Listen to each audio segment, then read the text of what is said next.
let's make a trip to the salvage yard and see what we can find for the Jeep. So we came here to the salvage yard today not really knowing what we were going to get, but just a few things that we had in mind. And seats are on sale for $12.50, so we're going to check a few vehicles that I know will work for the YJ. Well guys, I really wanted the 60/40 Ford Ranger bench seats, but I'm going to go with the PT Cruiser ones because they didn't have any seats left in any of the Rangers. And these ones are in decent condition and I can get them looking good. So we're just going to pull these out. 15mm bolt here, 15mm bolt here. Slide the seat forward. And then you take both of these bolts and then the whole thing lifts straight out. While we're at it, we're going to grab a couple of seats from this Mercury Mountaineer. You could also do it from a Ford Explorer of a similar year and make a seat for the rear of the Jeep YJ. They fit perfectly back there. 3 bolts. 1, 2, 3. Plus 2 on the front. 1, 2. Just to reiterate, you need a 3-row Mercury Mountaineer or Ford Explorer. You need the middle row outside seats. So this seat and the far seat. Leave this one. Here's our haul. This is what they'll look like in the Jeep. Rear seats out of a Mountaineer or Explorer. Front seats out of a PT Cruiser. For a grand total of less than $60 for all 4. Not bad. We're gonna try to get these marker stains out with some rubbing alcohol.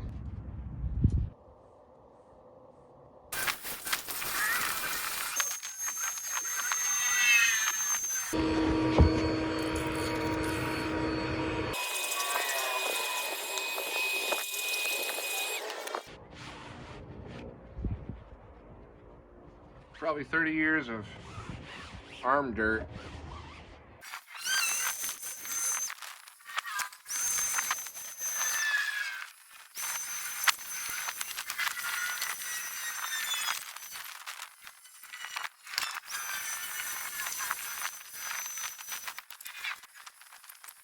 All right, to remove the stock YJ seats, you got 4 bolts. 1, 2, 3, and then 4. Pick it up.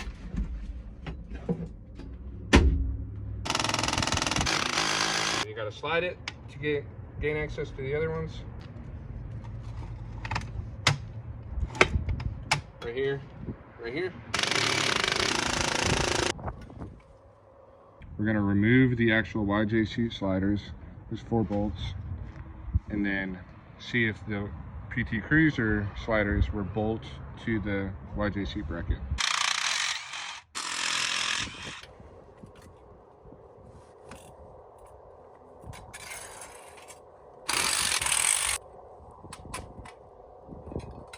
So I've seen that some people have struggles with installing the PT Cruiser seats, and I've never had issues with the Cavaliers, but I'm definitely having issues now with the PT Cruiser seats. So I know the PT Cruiser seats were from a 05, which should be within the range of years that works. I happen to have the earlier generation of seat brackets for the YJ, as well as this one, which is from the 92. This one's from an 87. And just to show you that they're the same, this is the 92, which came out of this Jeep. This is the 87, which also fits perfect. But this is not lining up. You can see, come over here. This bolt, if I get it right on top, I'm a solid inch off on this side. And there's no pulling it or anything that's gonna make it work. I could drill in the holes and bolt it and it would work okay. But this 87 Jeep, you can see, will bolt right up. Both of these holes on the front line up perfectly. The ones on the back don't, but it'd be a lot more simple to just drill 2 holes on the back than it would to drill 4 on the 92 seat brackets. So it's something to consider. I haven't heard of anybody having fitment issues with the Cavalier ones, but these are definitely fitment issues with the later year YJ seat bracket versus the earlier pre probably 90 and before. So instead of modifying the brackets from the 92, I just went ahead and ran the early generation seat brackets that I already had and drilled a couple holes for the rear. I got the seat in, and you can see it sits quite a bit higher than the stock YJ seats. So something to consider if you're very tall. Now onto the driver's side. For the driver's side, we got a bolt here, a bolt here, and we got a stud that goes down right there under the tub, and then back there. Unfortunately, I'm gonna have to take this rocker panel off because it goes right in the way of that stud.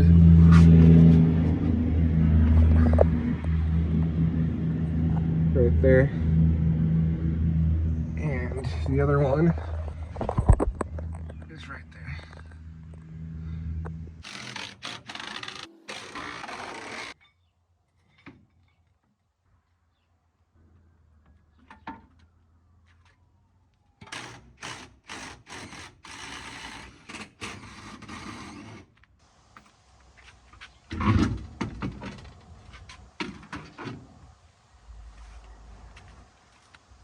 To get the sliders off, do 1, 2. Wow, that was in there. My impact's finally given up on me. My DeWalt seems to have given up the ghost, so we're gonna try the old Milwaukee.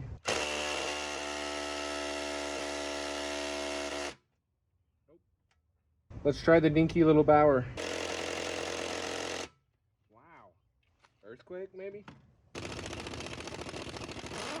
That did the trick. For the record, the reason I insist on using an impact instead of a breaker bar is with these torques, if you use a breaker bar, you're more likely to strip out the fragile little heads. It really needs that impacting action.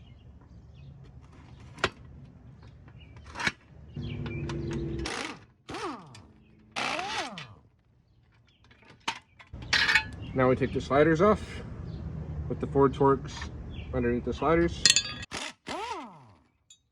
Push down.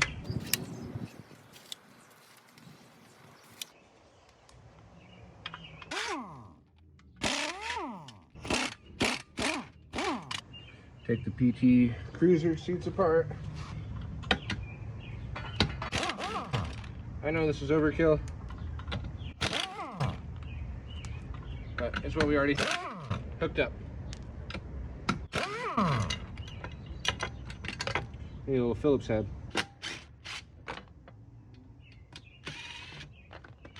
There's a bolt in here and a bolt in here.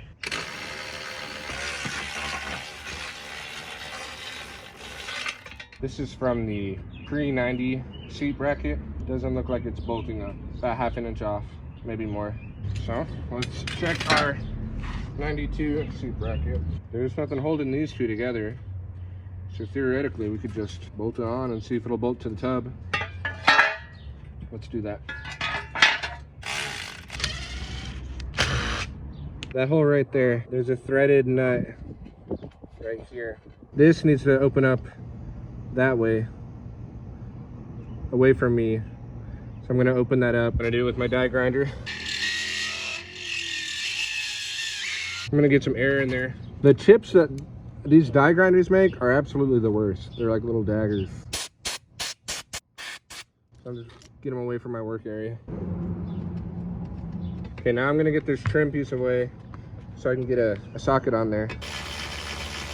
Now the question is, will we still be able to slide without that bolt head interfering with the sliding action? The answer appears to be yes. Same thing to the other side. These threads in here aren't helping me because I can't suck this bracket up to this threaded piece here, so I'm just gonna die grind this thread.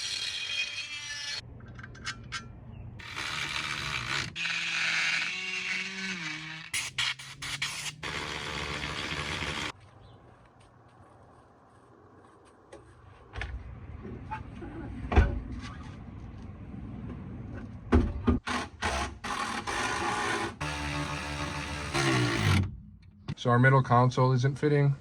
If this is important to you, to have the armrests in here, I'm going to show you the measurement to let you know if your console will fit in there. You don't have a lot of room. It's about 5 inches in between there. What I'm going to go ahead and do is you can pop this guy off, and then there's a Torx bit in there that we're going to take off, and then we should fit in there pretty good. And then this will act as the armrest instead of these. Got the armrests off. Next thing I want to do, the seatbelt isn't working. I can't use the seatbelt at all, the latch. So I'm going to take both of those out and have an idea that I'm going to try. So while I was at the salvage yard, I pulled these latches out of a Ford Wrangler, and they fit perfectly with the YJ. So I'm going to see if we can make them work. So here's our Ford Ranger belt. I'm going to drop it through.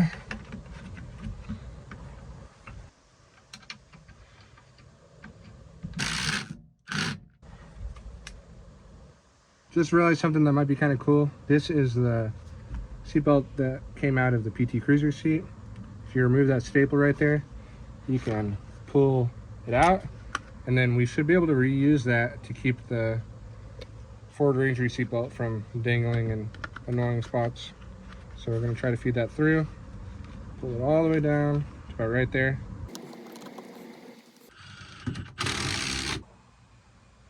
Do that same thing to the other side. Other thing I just realized you could do is, if you have the stock latch that works fine, like I said, mine doesn't, but if it did, I could pull it out of this plastic piece and I could bolt it down to the stock bolt hole where normally it would bolt to, run it up through here, and then again up through the PT Cruiser one, and it would make for a pretty clean modification. As you can see, that's just about the perfect height. The middle console fits in there perfectly now. With those other armrests removed, we have about 10 inches. Probably squeeze another inch out of there by pressing against the seats.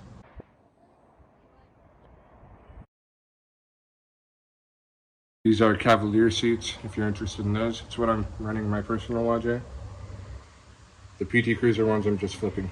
They sit quite a bit lower than the PT Cruiser ones, which is important to me because I'm 6'3". Again, passenger side view of the Cavalier seats. As far as ease of installation, these were a lot easier. I didn't have to do anything funny with the brackets like I did with the other ones. So for your consideration, the highest part of the PT Cruiser seats goes to about 27 inches. I'm going to the roll cage up here. On the Cavalier seats, the highest part is over 30 inches, close to 31 inches. Again, going to the top of the roll cage.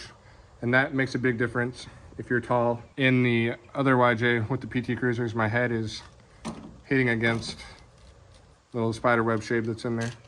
This one I have plenty of room between my head and the top of the soft top. So there you guys have it, a pretty inexpensive and quick modification that will change the comfort of your Jeep as well as the look of it. Next video will be the back seat of the Jeep YJ using a non-YJ back seat. Hope you enjoyed it. If you did, please like, please subscribe. Catch you on the next one.